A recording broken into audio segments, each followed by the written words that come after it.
Hello and welcome to Top Story. The dissolution of Parliament on Wednesday by Italian President Giorgio Napolitano has paved the way for early national elections on the 13th-14th of April. This following the collapse of Prime Minister Romano Prodi's centre-left government last month, Italy's 61st in 63 years. The announcement of early elections came after a failed attempt to form an interim government with a mandate to reform the electoral law, which many blame for the instability in Italian politics. But opposition leader and two times former Prime Minister Silvio Berlusconi insists that only elections can end the current political crisis. Opinion polls suggest that the 71-year-old Berlusconi, who's Italy's richest man and the owner of 3 of its 7 national TV stations, will win by a landslide. Walter Veltroni, the mayor of Rome, is expected to replace Prodi as the centre-left candidate for Prime Minister. But Veltroni, who compares himself to US Democratic Senator Barack Obama, says he may run just as the leader of the Democratic Party, jettisoning his other allies in the centre-left coalition. Well, joining me to discuss this latest episode in the Italian political saga is Gianpaolo Accardo, a specialist on Italy at Courier International here in Paris. Thanks very much for being on Top Story. What is it about the Italian electoral system that throws up these complications all the time? 39 parties in Parliament, it's extraordinary. Yeah, but before leaving power in 2006, Mr. Berlusconi passed a bill which reformed the electoral system. We were having a first past the poll system, like in Britain, for example, and then now we have a system which is highly proportional, and there is no restriction. Therefore, every party can be represented in the parliament. This is why we have 39 parties. And as you say, the law that made this possible was introduced by Silvio Berlusconi when he was Prime Minister the last time. So if he wins, we're not likely to see any changes, are we? We might not see any change, yes.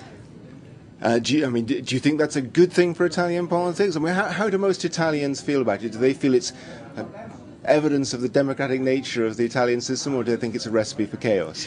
No, Italians were quite used to the system that was introduced in 1993 and lasted until 2006. It was a system like I said, like in Britain, because we had 2 big coalitions, a centre-left and a centre-right coalition, and politics seems to be quite clear at that time. But the introduction of the proportional system made politics a bit messy and even more complicated as it was, and Italians were not very happy with that. I think they were more they were happy with the bipolar system that was introduced in 1993, and this is why they were asking for a reform of the electoral system. And even the 2 coalitions were working on it. They were starting to discuss. There was starting to be discussions between Mr. Berlusconi and Mr. Veltroni about reforming the electoral system, but as you know, the political crisis, and the falling of the Prodi government ended the talks. Some suggest there's almost something Machiavellian about the way Berlusconi introduced this law into Italian politics, that it's designed, in effect, to make sure Italy is ungovernable unless he's in power. Is there any truth in that, do you think?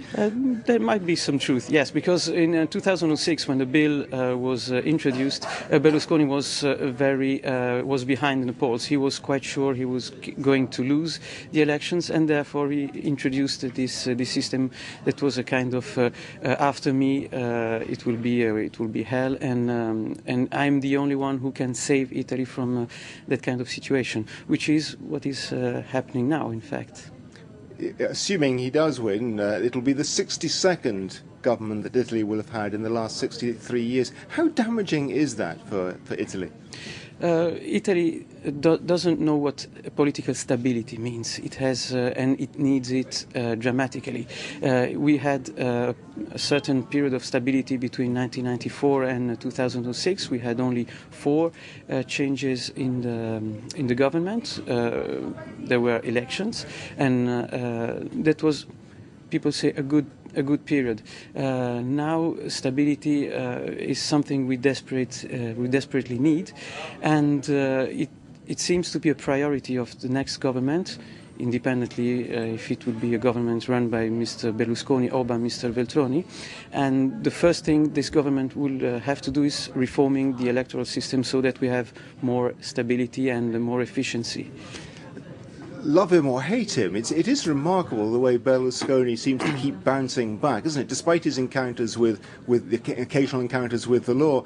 How is it that he does it? How does he manage to persuade so many Italians to vote for him every time? Well, we might say that it's a kind of Tina situation. You know, there is no alternative. Mr. Berlusconi spent most of his time trying to keep his allies away from him and try to keep them away from replacing him. Even though a couple of months ago Berlusconi said, well, the centre-right alliance, the House of Liberties, the so-called House of Liberties, doesn't exist anymore. I'm just leader of my party and everyone is running for himself.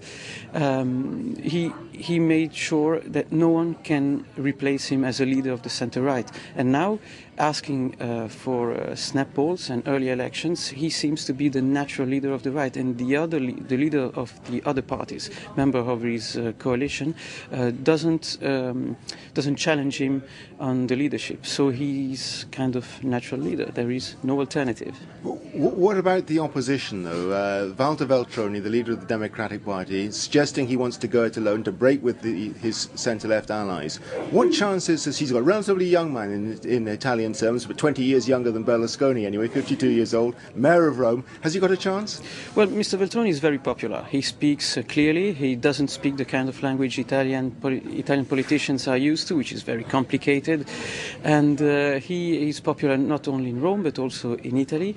As you said, he's young, and he spent most of the last 2 years running conferences around Italy about what he called good politics, nice politics, a new way of making politics. He's inspired, as you said, to Barack Obama, the Democratic candidate for the White House, and he also said he's inspiring himself from Bob Kennedy.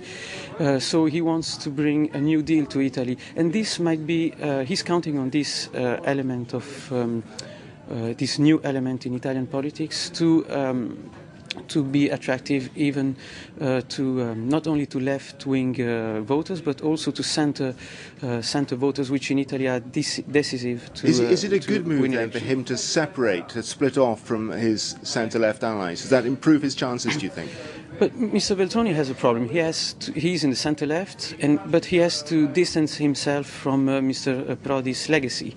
So he needs to represent himself, to act as something new, something far from the actual centre-left other parties.